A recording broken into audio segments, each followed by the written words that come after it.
नमस्कार साथियों, सर्वक क्लासेज में मैं ओपी शर्मा भूगोल व्याख्याता आपका हार्दिक स्वागत करता हूं। साथियों, आपके लिए बड़ी महत्वपूर्ण सूचना यह कि आप सभी साथियों के लिए जो रीट मेंस की तैयारी करने वाले हैं, उन साथियों के लिए सर्वक क्लासेज ने शानदार टेस्ट सीरीज शुरू कर दी है।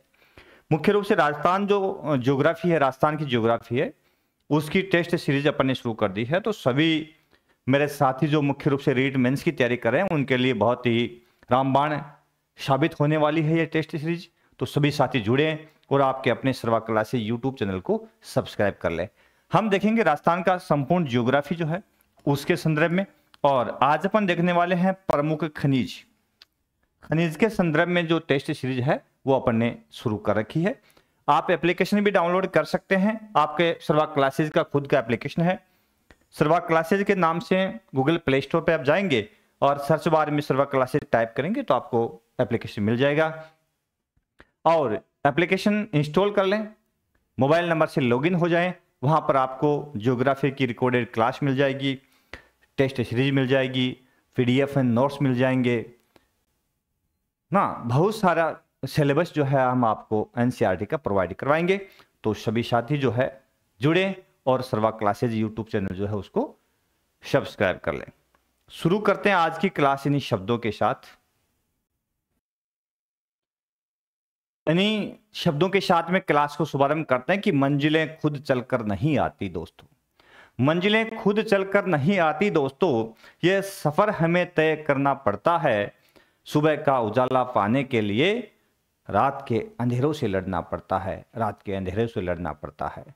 तो हमें अपनी मंजिल को प्राप्त करने के लिए हर संभव कोशिश करनी पड़ती है, आगे बढ़ना पड़ता है। और जिंदगी में बहुत से इम्तिहान जो आते हैं, उन इम्तिहानों से गुजरते हुए हमें अपनी मंजिल तक पहुंच बनानी होती है। ठीक है, तो बिल्कुल हम लड़ेंगे, जिंदगी में सफल होंगे। जो भी इम्तिहान आएगा उसमें भरपूर कोशिश करते हुए अपने आप को साबित करेंगे। यह हमारा जुनून है, हमारा वादा है, यह हमने दृढ़ निश्चय कर लिया है।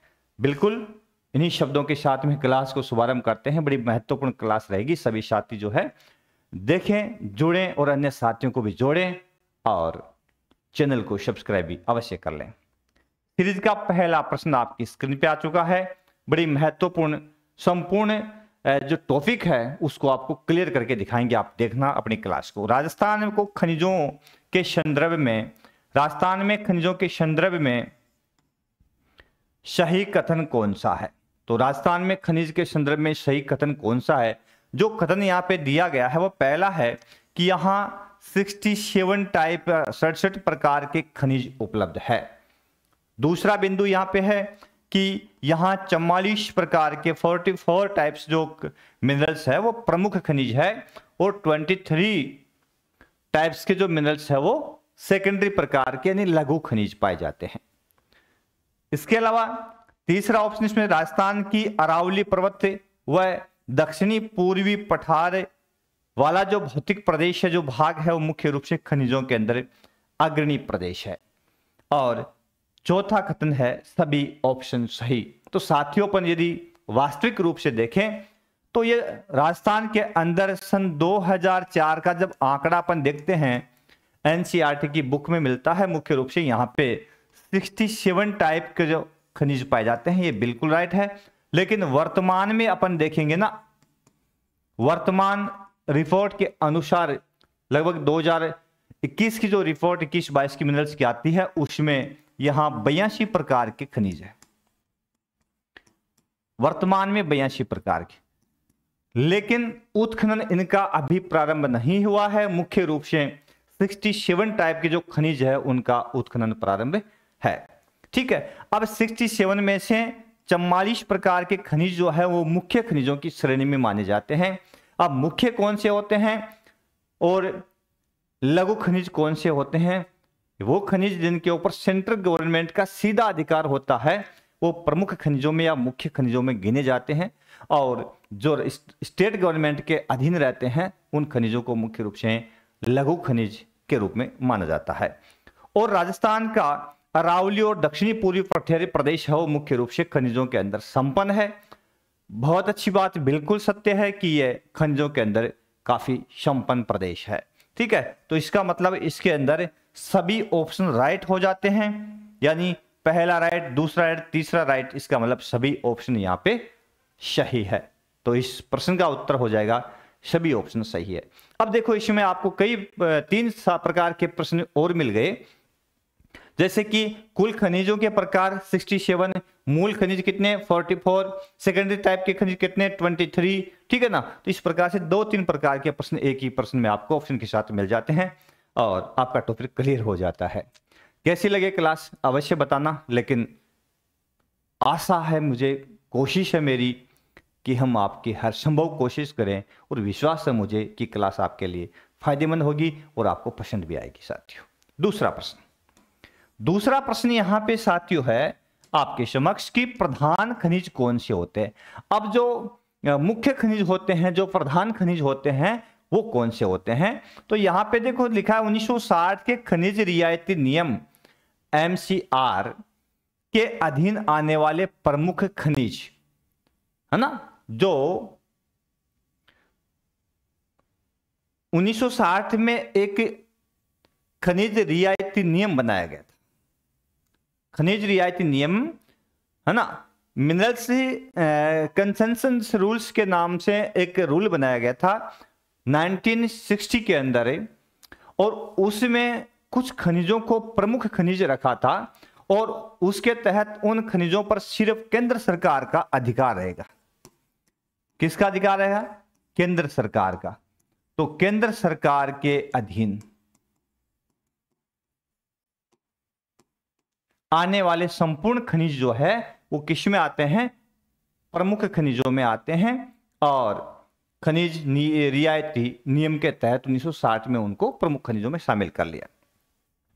दूसरा बिंदु में 1986 जो है उसमें खनिज रियायती नियम के अधीन आने वाले खनिज, तो इस समय एक सेकेंडरी रूल बनाया गया था MCR, ठीक है। तो इसमें जो माइनर मिनरल्स है, कंसेंसस जो रूल बनाया गया था मुख्य रूप से, इसके अंदर कुछ खनिज ऐसे रखे थे जो लघु खनिजों की श्रेणी में आएंगे, और वो उनका अधिकार जो होगा किसके पास होगा?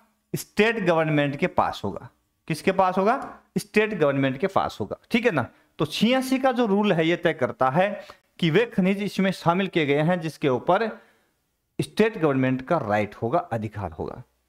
इसके मतलब तीसरा ऑप्शन है कि ये दोनों, और चौथा है कि इनमें से कोई नहीं।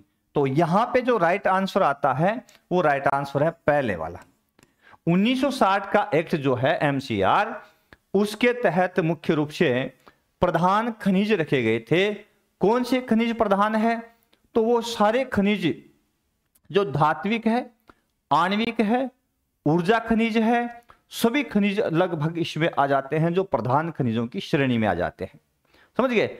बहुत कम खनिज है जो मुख्य रूप से लघु श्रेणी में आते हैं, है ना, जैसे कि चूना पत्थर हो गया, जैसे कि अभ्रक हो गया, है ना, लाइमस्टोन, ये बजरी, कंकड़ बजरी, इस तरह के जो खनिज है उनको लघु श्रेणी में रखा गया है। बाकी सभी किस में आते हैं? प्रधान खनिजों में आते हैं। तो 1 नंबर ऑप्शन यहाँ पे सही हो जाएगा। तीसरा प्रश्न यहां पे बनता है मेरे दोस्तों कि निम्न में से धात्विक खनिज कौन सा है? धात्विक जिसके अंदर धातु पाया जाता है। मेटेलिक मिनरल्स कौन से होते हैं? जिनमें मेटल पाया जाता है। तो ऐसे कौन से खनिज है जिसमें धातु है? तो इस समूह देखिए, इसमें लोहा, तांबा, शीशा, अभ्रक। पहले वाला जो है उसके अंदर मुख्य रूप से अपन देखेंगे कि अभ्रक के अंदर धातु नहीं है, अधात्विक खनिज है। दूसरा ऑप्शन यहां पे है, उसमें तांबा, अभ्रक, सोना, ग्रेनाइट। इसमें 2 बिंदु आगे जहां पे ग्रेनाइट और अभ्रक जिसमें धातु नहीं पाया जाता है, यह भी नहीं होगा। तीसरा बिंदु आता है संगमरमर, लोहा, जस्ता और कैल्साइट। इसके अंदर संगमरमर आ गया, मुख्य रूप से यह अधात्विक खनिज है। चौथा है तांबा, सोना, कैडमियम और बॉक्साइट। इसका मतलब चौथा ऑप्शन इसमें राइट है कि इसमें चारों जो खनिज है वो धात्विक है। तो राइट आंसर कौन सा हो जाएगा यहां पर? 4 नंबर वाला, ठीक है ना। द ऑप्शन इसका राइट। इसमें अभ्रक, ग्रेनाइट, अभ्रक और इसमें संगमरमर आ गया जो कि अधात्विक खनिज है। समझ गए? चलो आगे चलते हैं। पहचान बहुत जरूरी है साथियों, बिना पहचान के यदि हमने तैयारी की है और पहचान नहीं कर पाए, इसका मतलब हमारी तैयारी अधूरी है ना? तो पहचान अति आवश्यक है।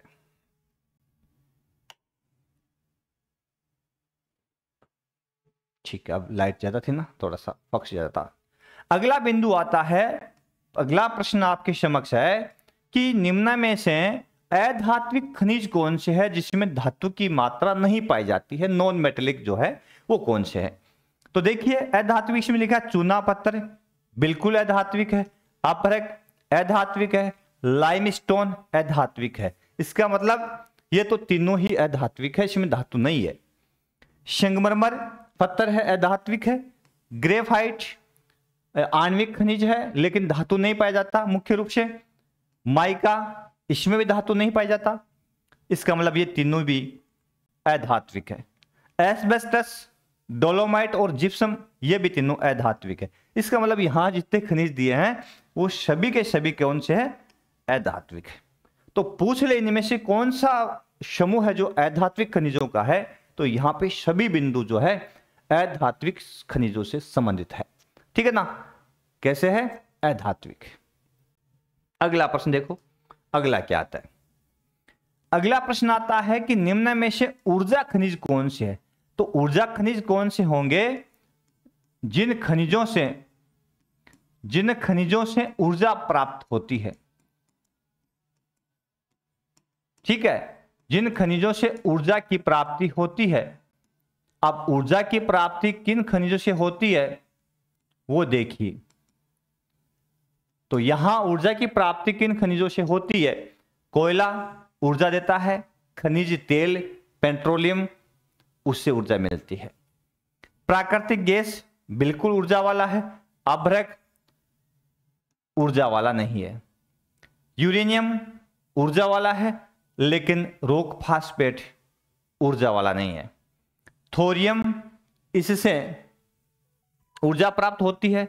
चूना पत्थर ऊर्जा प्राप्त नहीं होती है। इसका मतलब इसमें पूछा गया कि ऑप्शन सही कौन सा है, तो राइट आंसर इसमें कौन सा है? ए ऑप्शन, जिसमें कोयला और खनिज तेल दोनों ऑप्शन जो है वो ऊर्जा देने वाले हैं, है ना? तो ये ऊर्जा खनिज कहलाते हैं। ठीक है, और इसके अंदर प्राकृतिक गैस भी ऊर्जा वाला है, इसमें यूरेनियम भी ऊर्जा वाला जो आणविक ऊर्जा में काम आता है। और थोरियम केरल की मोनोजाइट जो तटवर्ती क्षेत्र है केरल का, वहां समुद्र जो बीच है उस बीच के ऊपर मुख्य रूप से थोरियम वहां की मोनोजाइट रेत में प्राप्त होता है। कई बार पूछा गया प्रश्न है, तो यह भी आणविक खनिज है, ऊर्जा वाला खनिज है। लेकिन दोनों ऑप्शन नहीं, यह नहीं है यहां पे, तो इसमें एक नंबर राइट हो जाता है। ठीक है, अगला प्रश्न देखो। अगला प्रश्न आपके समक्ष आ गया है साथियों।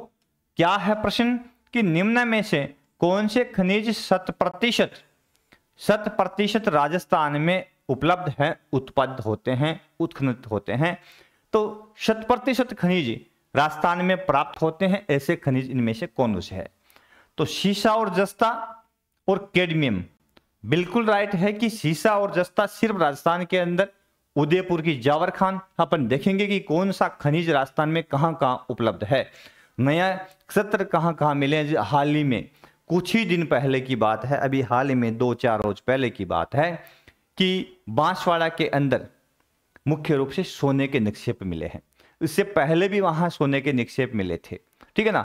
तो ऐसे नए क्षेत्र कहां उपलब्ध हो रहे हैं जहां पर विभिन्न प्रकार के मिनरल्स जो है वो उपलब्ध हो रहे हैं, सभी की चर्चा विस्तार से अपन करेंगे। कैडमियम बिल्कुल राजस्थान में ही उपलब्ध है। वोल्स्टेनाइट, तो वोल्स्टेनाइट भी मुख्य रूप से राजस्थान में 100% है। जास्पर, इसका भी राजस्थान का एकाधिकार है। रॉक फास्फेट राजस्थान का एकाधिकार है।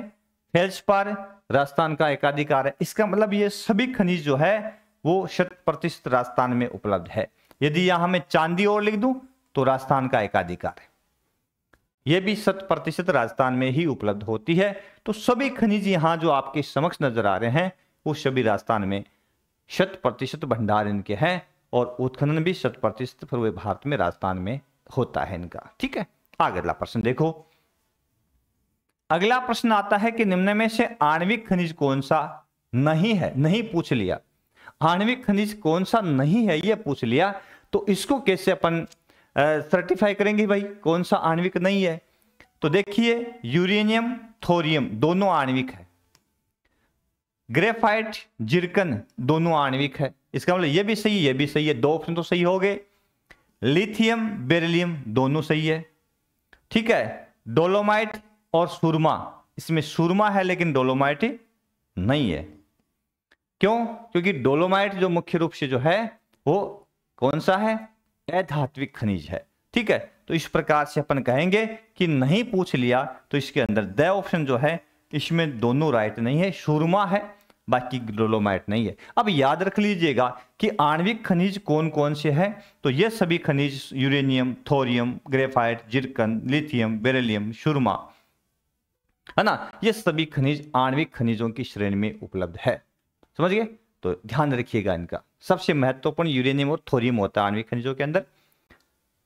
अगला प्रश्न देखो, छोटी क्लास बनाई है लेकिन कैसी लगी आपको, बेहतर क्लासें बन रही है, एक से बढ़कर एक क्लास आपके लिए आएगी, क्योंकि अभी डीएसएस भी जो है राजस्थान आरएसएस भी जो है राजस्थान कर्मचारी चयन बोर्ड है मुख्य रूप से, उसने रीट मेंस के लिए न तो अभी तक विज्ञप्ति निकाली है और परीक्षा तिथि के बारे में बता दिया है कि जल्द होगी जनवरी 26 के अंदर, लेकिन नई विज्ञप्ति आई है, नया सिलेबस आया है और नए पदों के बारे में कोई विस्तृत जानकारी आई है। तो जहां तक मुझे लग रहा है कि रीट मेंस के पद जो है काफी कम बचे हुए हैं सरकार के पास। इसका कारण है कि पिछले 5 वर्षों से सरकार ने जो 3rd ग्रेड के टीचर है उनकी डीपीसी नहीं की है। डीपीसी का मामला, जो प्रमोशन का मामला है, वो सुप्रीम कोर्ट में अटका हुआ है, 5 साल से डीपीसी नहीं हुई है, इस कारण से पद खाली नहीं हुए। और पद खाली की बात आती है तो मुश्किल से मुश्किल यदि अपन बात करें तो 6 या 7 हजार पद खाली मिलेंगे आपको, उसमें भी L1 के हो जाएंगे और उसमें L2 के हो जाएंगे।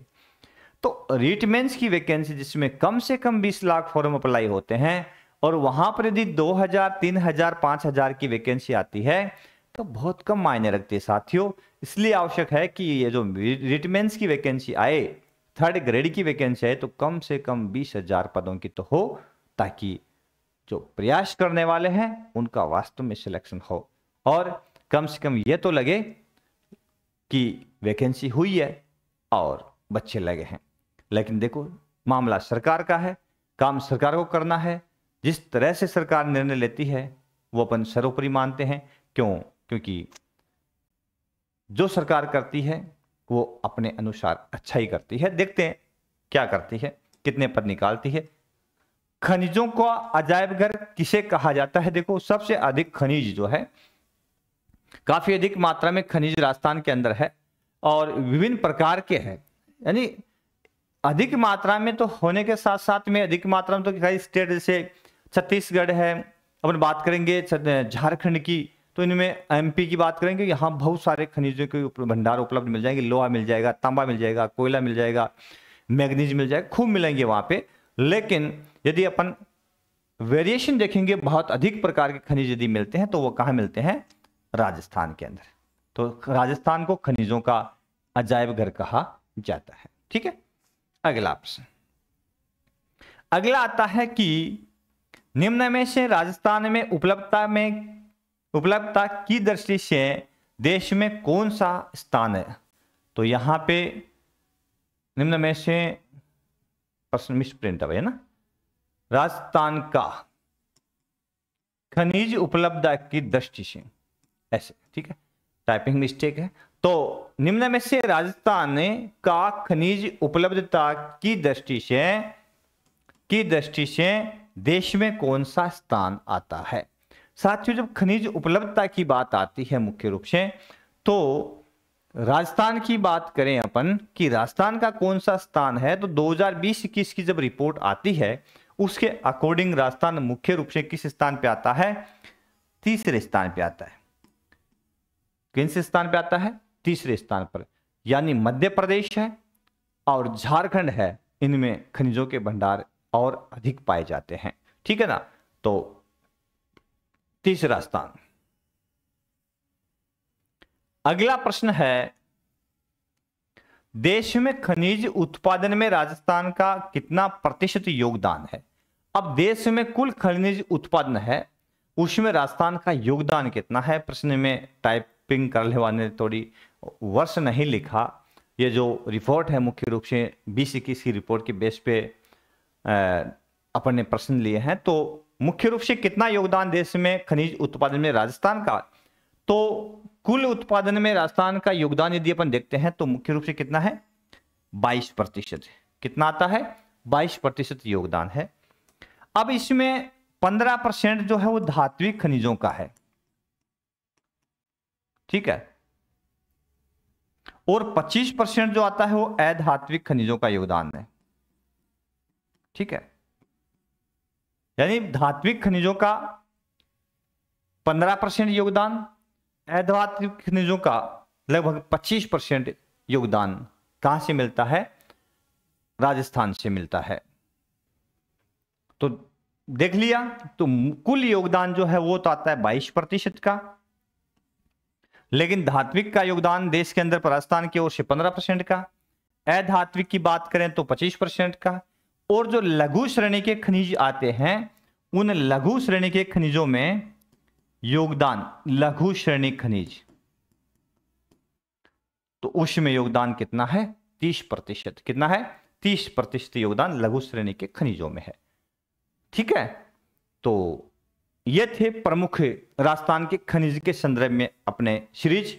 हालांकि संपूर्ण राजस्थान में कौन कौन से खनिज कहां कहां उपलब्ध है और सबसे अधिक खनिज का उत्खनन राजस्थान में किसका कहां होता है, विस्तार से क्लासें आएगी। आप अवश्य जुड़िए सर्वा क्लासेज के साथ में। सर्वा क्लासेज यूट्यूब चैनल है, उसको सब्सक्राइब कर लीजिए, बेल आइकन दबा लीजिए, और साथ साथ में सर्वा क्लासेज का एप्लीकेशन गूगल प्ले स्टोर से है तो उसको इंस्टॉल कर लीजिएगा। वहां पे विभिन्न प्रकार की जानकारियां, नोट्स और पीडीएफ जो है हम आपके लिए डालते रहते हैं। तो हमारी आशा है, हमें विश्वास है, हमारी कोशिश है कि हम रीट मेंस को क्लियर करने में आपकी हर संभव कोशिश करेंगे ज्योग्राफी के अंदर।